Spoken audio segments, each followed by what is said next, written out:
الحمد لله نحمده ونستعينه ونستغفره ونعوذ بالله من شرور أنفسنا ومن سيئات أعمالنا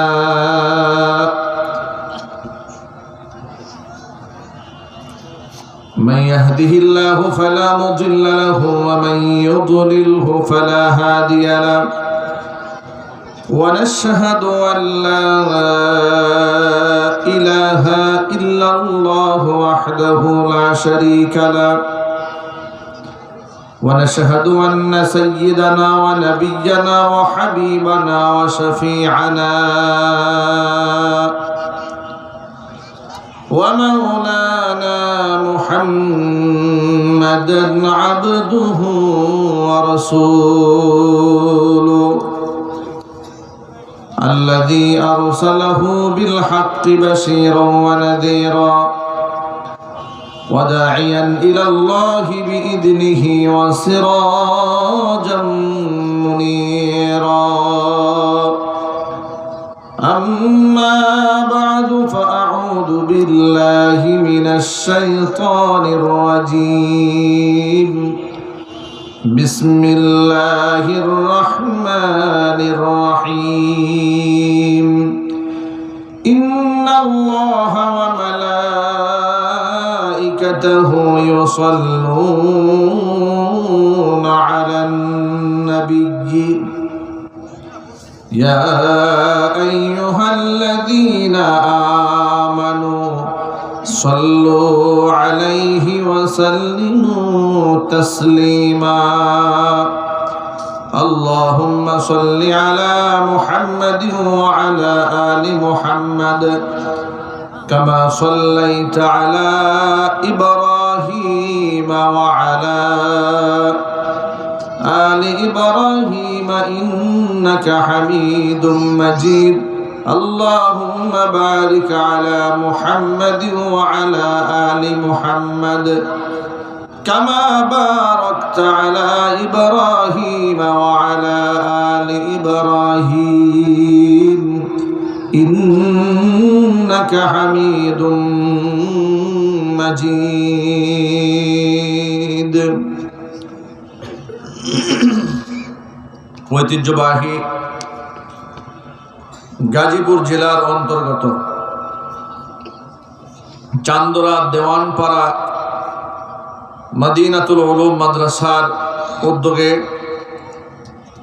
ওয়াজ ও দোয়া মাহফিলের শেষ অধিবেশনের সম্মানিত সভাপতি সাহেব, আমন্ত্রিত হাজারাত উলামায়ে কেরাম, মুরব্বিয়ান ইজম, অত্র এলাকা এবং পার্শ্ববর্তী এলাকার বিভিন্ন প্রান্ত থেকে ছুটে আসা দিন দরদি ইমানদার পরহেজগার মুত্তাকি মুসলিম ভাইরা, পর্দার অন্তরালে অবস্থানরত আমাদের সকলের শ্রদ্ধা ভাজন পর্দানিশীন মা এবং বোনেরা, মহান আল্লাহ রব্বুল আলামিনের দরবারে আলিশানে লাখো কোটি শুকরিয়া আদায় করছি যে মহান মনিব জগদ্দল পাথরের মতো চেপে বসা, অক্টোপাসের মতো ঘেরাও করা, ফেরাউনের চেয়েও কঠিন প্রতাপ এবং প্রভাবশালী দাবি করা, কর্মকাণ্ডের কোরআন এবং সুন্নাহ আলেম বিদ্বেষী প্রচণ্ড প্রতাপশালী ক্ষুধাদ্রোহী এক নাস্তিক সরকারের পতন ঘটিয়ে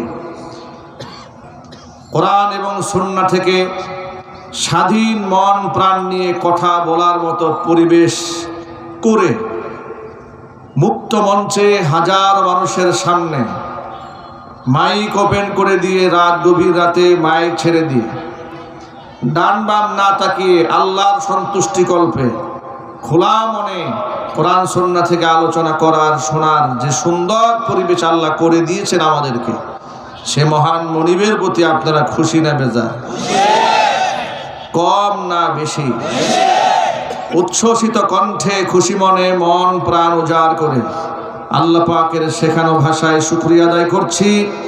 জবান ছেড়ে দিয়ে সকলে একযোগে বলছি আলহামদুলিল্লাহ।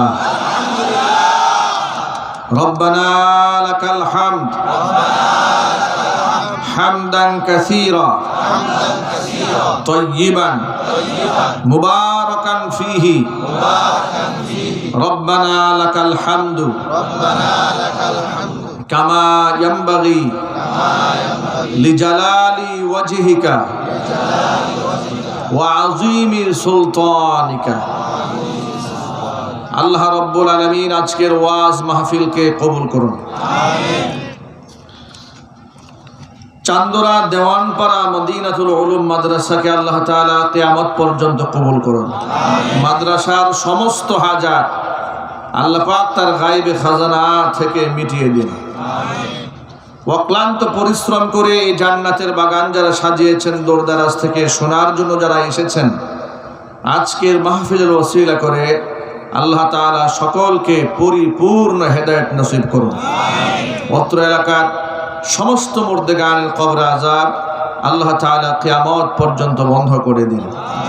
কাল হাসরের কঠিন ময়দানে এই আয়োজন আল্লাহ তাআলা আমাদের সকলের নাজাতের জারিয়া হিসেবে কবুল করুন। প্রিয় ভাইরা, আজকে আপনাদের সামনে গভীর রাতে আমি অনেক লম্বা কথা বলবো না, প্রেক্ষাপট নিয়ে কিছু কথা আপনাদের সামনে উপস্থাপন করতে চাই কোরআন এবং সুন্নাহ থেকে। আমি আপনাদের সামনে মেসেজ দিতে চাই, এদেশের আলেম ওলামা এবং তুলাবা তারা দেশ এবং রাষ্ট্রের বোঝা নয়, শত্রুও নয়, তারা রাষ্ট্রদ্রোহী কিংবা দেশদ্রোহীও নয়, বরং অনেকাংশেই তারা রাষ্ট্রের পরম হিতাকাঙ্ক্ষী এবং পরম বন্ধু। এই দেশ এবং জাতি যখন কোনো ক্রাইসিস মোমেন্টে পড়েছে, কোনো দুর্যোগ,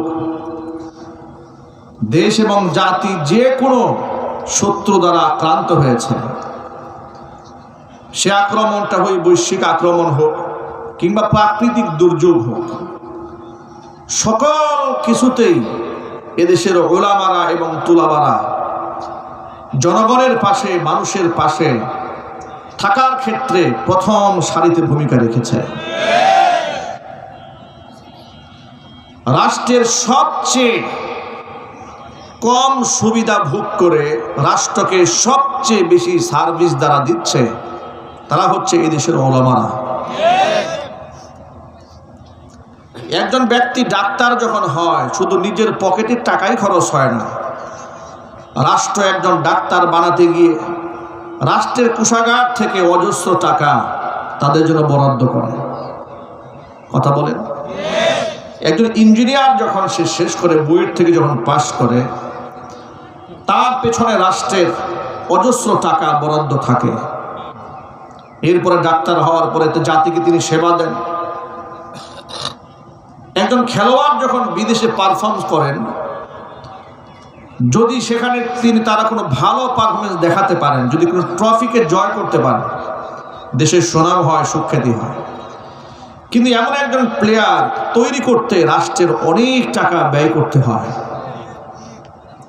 আমরা বলি সাকিব আল হাসান অলরাউন্ডার প্লেয়ার, তাকে অলরাউন্ডার সে নিজে নিজে হয়নি, রাষ্ট্র তার পেছনে তাকে অলরাউন্ডার বানাবার পিছনে যে শেল্টার দিয়েছে, তার পিছনে রাষ্ট্র যে পরিমাণ ফান্ডিং করেছে, টাকা ব্যয় করেছে, তাকে যে সুযোগ সুবিধা দিয়েছে, এর আধা সুযোগ সুবিধা যদি এদেশের কোনো আলেমকে দেওয়া হতো, আলেম রাষ্ট্রের সেই টাকার ভুক্তভোগী হয়ে, সুবিধাভোগী হয়ে সাকিব আল হাসান দেশকে বিশ্ব পরিমণ্ডলে যতটুকুন পরিচিতি করিয়েছে বা শ্রদ্ধার আসনে নিয়েছে, তার চেয়ে একজন আলেম কম পক্ষে শতগুণ বেশি শ্রদ্ধার আসনে একজন আলেম এই রাষ্ট্রকে পৌঁছে দিয়ে যেত।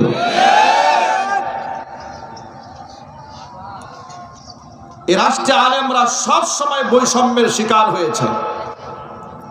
স্বাধীনতার 52 বছরে দাড়ি, টুপি, ইসলাম, তাহজিব, তামাদ্দুন এই দেশে লাঞ্ছিত হয়েছে, অপমানিত হয়েছে। কথা কি সত্য না মিথ্যা? 1970 সালে প্রতিষ্ঠিত জাহাঙ্গীরনগর ইসলামিক বিশ্ববিদ্যালয়, মুসলিম বিশ্ববিদ্যালয়, সেখানে 73 সনে দেশ স্বাধীন হওয়ার পরে জাহাঙ্গীরনগর মুসলিম বিশ্ববিদ্যালয় থেকে মুসলিম শব্দ বাদ দিয়ে শুধু জাহাঙ্গীরনগর বিশ্ববিদ্যালয় করা হলো। কারণ ইসলাম শব্দ মুসলিম শব্দের সাথে আছে ওদের অ্যালার্জি, বাদ দিয়ে দিল। কাজী নজরুল ইসলাম একাডেমি, ইসলাম বাদ দিয়ে নাম দিল কাজী নজরুল একাডেমি, এখানে ইসলাম বাদ। সংবিধানে বিসমিল্লাহির রহমানির রহিম, একটি 90 থেকে 95% মুসলিম অধ্যুষিত এই দেশে, এই রাষ্ট্র যে নীতিমালার উপর চলবে তার শুরুতে বিসমিল্লাহ থাকার দরকার আছে না নাই? বাদ দিয়ে দিল। বিশ্ববিদ্যালয়ে মনোগ্রামে রব্বি জিদনি ইলমা বাদ দিয়ে দিল। নবাব সলিমুল্লাহ মুসলিম হল ঢাকা বিশ্ববিদ্যালয়ে, সলিমুল্লাহ হল বানিয়ে দিল, মুসলিম শব্দ বাদ দিয়ে দিল। ইসলাম যেখানে ওদের অ্যালার্জি সেখানে, মুসলিম শব্দ যেখানে ওদের অ্যালার্জি সেখানে, দাড়ি টুপি যেখানে ওদের অ্যালার্জি সেখানে। মুক্তিযুদ্ধকে কেন্দ্র করে বাংলাদেশে যত নাটক হয়েছে, সিনেমা হয়েছে, যত মঞ্চ সাজিয়েছে 16 ডিসেম্বর উপলক্ষে, সমস্ত নাটকে সিনেমাতে দাড়িকে ছোট করে উপস্থাপন করা হয়েছে, টুপিকে। আমার তো মনে হয় শিশুকালে তো আমরা অনেকেই সিনেমা টিনেমা দেখেছি, অনেক স্কুলে পড়েছি। বাংলা সিনেমার মধ্যে ওই যে ওরা 11 জন ছবি টবি হতো, মুক্তিযুদ্ধের ছবিগুলো দেখেছি, মনে আছে আমার এখনো। মানে প্রত্যেকটা ছবির মধ্যে, সিনেমার মধ্যে, নাটকে রাজাকার মানে রাষ্ট্রদ্রোহী, যারা স্বাধীনতা চায় না, স্বাধীনতার শত্রু, এ কথা বোঝাবার জন্য হাতিয়ার হচ্ছে মুখে দাড়ি, মাথায় তার টুপি, গায়ে তার জামা। আমার বুক ফেটে কান্না আসতো এই রাষ্ট্রের এই কার্যক্রম দেখে। আমি বহুবার প্রতিবাদ করেছি, যারা এগুলা করেছে ওদের মঞ্চেও প্রতিবাদ জানিয়েছি। বিনিময়ে যে ট্যাগগুলো খেয়েছি, এই সমস্ত অন্যায়ের প্রতিবাদ করার কারণে আমার উপর যে ট্যাগগুলো এসছে, যে আমি হলাম উগ্রবাদ, আমি হলাম মৌলবাদী, এরপর আমি হলাম জামাত, আমি হলাম শিবির, ব্যাস ট্যাগ দিয়ে আমাকে দমানোর কত চেষ্টা করেছে। একাধিক মামলাও দিয়েছে। 2018 সালে স্টেজের মঞ্চ থেকে নামিয়ে গ্রেফতার করে কারাগারে ঢুকেও দিয়েছে। কি মামলা দিয়েছে? মামলা দিয়েছে আমার পকেটে 16টা ককটেল পাওয়া গেছে, দিয়েছে মামলা। কি অপরাধ ছিল আমাদের, কি অন্যায়টা করেছিলাম আমরা? আমি আপনাদের কাছে বিনয়ের সাথে জানতে চাই, ওরা যে সারা জীবন সিনেমার মধ্যে দেখালো দাড়ি টুপিওয়ালারা ধর্ষক হয়, দেখায় নাই?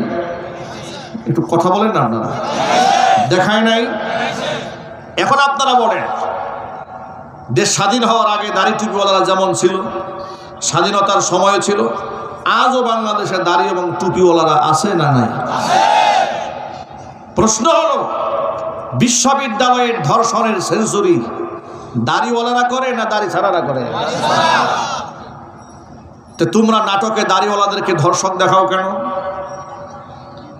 আপনারা বলেন, মাদ্রাসার ছাত্ররা তলোয়ার নিয়ে, বন্দুক নিয়ে, রাইফেল নিয়ে, হকি স্টিক নিয়ে, চাইনিজ কোরআন নিয়ে ধাওয়া পাল্টা ধাওয়া করে মানুষ খুন করেছে, কিংবা মাদ্রাসা অনির্দিষ্টকালের জন্য বন্ধ হয়েছে, এমন একটি ঘটনা এই দেশের ইতিহাসে আছে?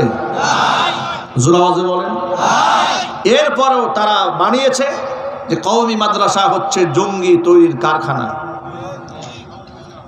কিন্তু বিশ্ববিদ্যালয়ে যারা অস্ত্রের ঝঞ্ঝনানি দেখায়, বিশ্বজিতের মতো হিন্দুকেও শিবির বলে প্রকাশ্যে কুপায়ে যারা হত্যা করে, দেশ স্বাধীন হওয়ার পরে বিশ্ববিদ্যালয়ে এই সোনার ছেলেদের হলগুলাকে যখন সার্চ করা হয়েছে, টর্চার সেল পাওয়া গেছে। টর্চার সেলের মধ্যে কি পাওয়া গেল? হকি স্টিক পাওয়া গেল, পিস্তল পাওয়া গেল, রামদা পাওয়া গেল, কুড়াল পাওয়া গেল, চাইনিজ কুড়াল পাওয়া গেল। এগুলা দিয়ে তারা মানুষদেরকে কষ্ট দিত। তারা ছিল সোনার ছেলে, আর আলেমরা ছিল জঙ্গি। কথা বলেন। যারা এতগুলো মানুষ হত্যা করেছে, ওদের কয়জনের নামে জঙ্গি মামলা হয়েছে আপনারা বলেন? কিন্তু কত দাড়ি টুপিওয়ালাদেরকে জঙ্গি বলে মিথ্যা মামলা দিয়ে বছরের পর বছর কারারুদ্ধ করে রেখেছে, তার হিসাব একমাত্র আল্লাহ পাকই ভালো জানেন। কত আলেমকে তারা গুম করেছে, খুন করেছে, ফাঁসির কাস্টে ঝুলিয়ে হত্যা করেছে। জোরে বলতে হবে, ঠিক কিনা বলেন? আলেমদেরকে রাষ্ট্রের শত্রু বানিয়ে দিয়েছিল। বাংলাদেশের শ্রেষ্ঠতম 116 জন আলেমের নামের তালিকা বানানো হয়েছিল সাবেক বিচারপতি কালা মানিকের নেতৃত্বে। তুরিন আফরোজ এবং কালা মানিক এরা আলেমদের ব্ল্যাক লিস্ট করে দুদকে জমা দিয়েছিল যে এদেরকে একটু তদন্ত করে দেখা হোক এরা কেমন দুর্নীতিগ্রস্ত। আর এরা হচ্ছে ফেরেশতা, এমনই ফেরেশতা বেচারা পালাতে গিয়া ভিক্ষুকের মতো পালাতে গিয়া বলে 70 লাখ টাকা ছিল, টাকাও নিছে পিঠাও দিছে। যদি বলতে হবে ঠিক কিনা বলে। সারা জীবন আলেমদেরকে জঙ্গিবাদ বললো। এ জাতি ওদের এই জঙ্গিবাদের এই ট্যাবলেট ওরা তো ফ্রি বিক্রি করেছে মিডিয়ার মাধ্যমে, কিন্তু কেউ গিলে নাই, কেউ খায় নাই। জাতি ভালো করে জানতো আসল সন্ত্রাসী কারা, আসল জঙ্গি কারা। যার দরুন দেশ স্বাধীন হতে দেরি হয়েছে, স্বীকৃত জঙ্গি হিসেবে ওদের নিষিদ্ধ করতে সরকার দেরি করে নাই। ওদের দাম্ভিকতা এবং অহংকার কোন পর্যায়ে পৌঁছে গিয়েছিল, ওরা আলেমকে কোনোদিন সম্মান দেয়নি। বাংলাদেশের কোন হক্কানে আলেমদেরকে তারা 4 পয়সার মূল্যায়ন দেয়নি। পোস্টারে ওদের নামের উপরে যদি আলেমের নাম থাকতো, ওরা পোস্টার পরিবর্তন করে নতুন করে পোস্টার ছাপাতো। এই কালিয়াকোট উপজেলাতে আমার এক মাহফিলে, সেখানে আমার নাম সবার উপরে মোটা করে লিখেছে প্রধান বক্তা হিসেবে। আচ্ছা, একটি মাহফিলের প্রধান বক্তা সেখানকার চিফ গেস্ট থাকেন, তারই আকর্ষণে লোকেরা বয়ান শুনতে আসেন, না কোনো এমপি মন্ত্রীর চেহারা দেখতে আসেন। যদি বলেন সে যে দলেরই হোক, কোনো এমপি মন্ত্রীর চেহারা দেখতে লোকেরা মাহফিলে আসে না। কিন্তু ওরা জোর করে মাহফিলে আসবে। ওদের নাম পোস্টারে না দিলে মাহফিলের পারমিশন দেওয়া হবে না। ওরা আবার ভালো করে জানে কোন সময় লোক বেশি থাকে ওই সময় বক্তব্য দিতে হবে। প্রধান বক্তাকে পাশে বসিয়ে বক্তব্য দিতে তারা খুব মজা পেতেন। কথা বলতে হবে ঠিক কিনা বলে।